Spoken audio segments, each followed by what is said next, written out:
you know, as you got scared again, it made the feeling of overwhelm came up. Whereas when we had the anxiety taken care of, you were sad, and we hadn't gone right into the sadness, but you know, it was there, right? But there was this softness, and there was this calmer sort of place, and we can grieve, you know, or if it was anger, we'd be able to feel the anger without it feeling like I'm gonna explode, I'm gonna do something dangerous, something bad's gonna happen. It's like when the anxiety and the emotion come together, that's when we get overwhelmed, right? And so we pull out the anxiety, take care of that first, and then I can feel how mad I am, or I can feel how sad I am. And you know, sometimes as the feeling of the sadness or anger or whatever the emotion is starting to get higher, sometimes this comes up, and then I have to take care of that and bring it down. And then return to the emotion, right? Because this is always our priority. The anxiety always has to be handled first. We have to reassure ourselves, our bodies, that we're okay, and then we can feel the feeling. The feeling itself, without anxiety, it might be painful. It's never too much. It's not too much.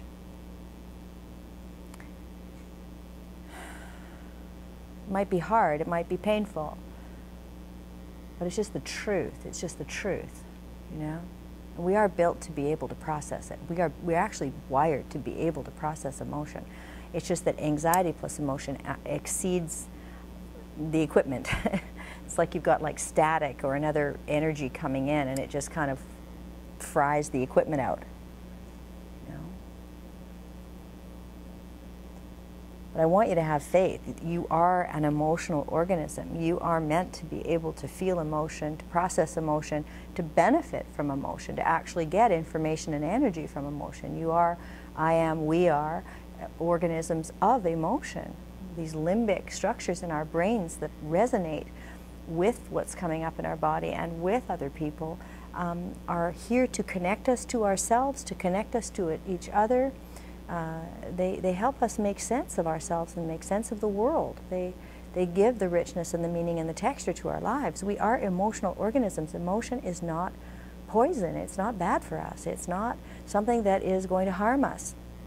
It's just that when anxiety and emotion come together at the same time, then it amplifies and distorts the frequency of the emotion. It's like two different frequencies coming together, and they get jammed, and then they goes into overwhelm. Guess it's too much, right? So we have to be very consistent and precise and specific about attending to the anxiety first.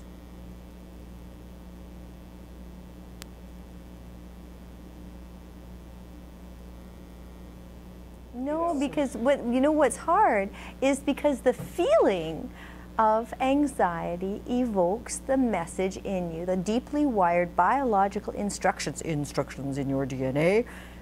Run away, avoid, escape. You've had 900,000 experiences as a small child in the first formative environment when you were anxious and afraid and no one came, when your brain was all awash in terrible chemicals and nobody came to soothe and comfort you, when over and over and over and over again you felt really bad and you were overwhelmed and nobody helped you and you didn't have frontal lobes hooked into your limbic system at that time. The message that's wired in right now is, on top of this, the biological message that anxiety wires us to move away, but then developmentally you have pathways that have been run in your brain that says no one will come, no one will be there, you will be isolated, you will be alone, you will be in a bad place, and it will never end. None of this, by the way, is conscious. None of this is I'm saying language, but it's not even in language. It's coded in a pre-verbal state in your body and in your brain. You know, I mean, goodness gracious, girl, cut yourself some slack. I mean, this is not easy. It's simple, and so that I hear your frustration. It's like, it's a simple thing. Separate the anxiety from the emotion and you won't end up overwhelmed, you know, and take care of the anxiety first. All the stuff I say, and I need to say it again and again, because even though it's simple, it's hard to do. But I sure don't want the simplicity of it to end up being something that you shame yourself with, because the actual doing of it, you come up against these very, very difficult forces, right? I mean, we're not even mentioning cultural forces that say it's weak to feel any of this, to feel anxiety, to feel emotion. You know, the whole stoic agenda of our culture. I mean, that's a whole other force that many of us are up against. Really, you know, we're dealing with, a lot of this stuff that we're dealing with at this point is the old developmental expectation, you know, that was set up a long time ago, that if you go into the dark place, there's no one there. And when you were 20, there was nobody there. And yeah, at 20 you have frontal lobes, but if nobody's ever held you in your pain, nobody's ever been with you, your own frontal lobes are not really fully wired in yet.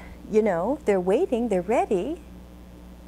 As a 6-year-old, they're not waiting and ready. They don't have enough pathways that are like grown yet, physically, just physically, till you're 12, 11, 13, somewhere in there. The brain really starts to reconfigure at that point.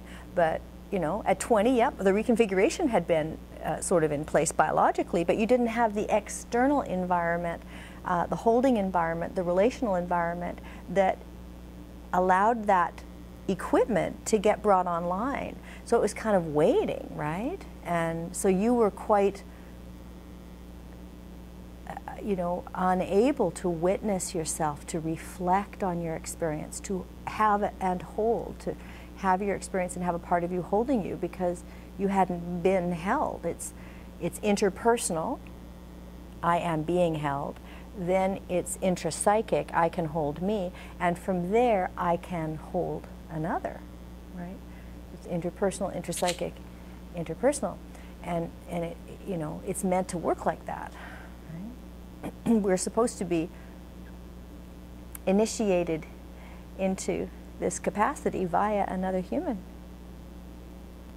I just, you know, I'm wanting you to risk feeling these feelings now with me because I want you to see that things are different. A, because I'm here, but B, because you're here. There's a whole different you here now.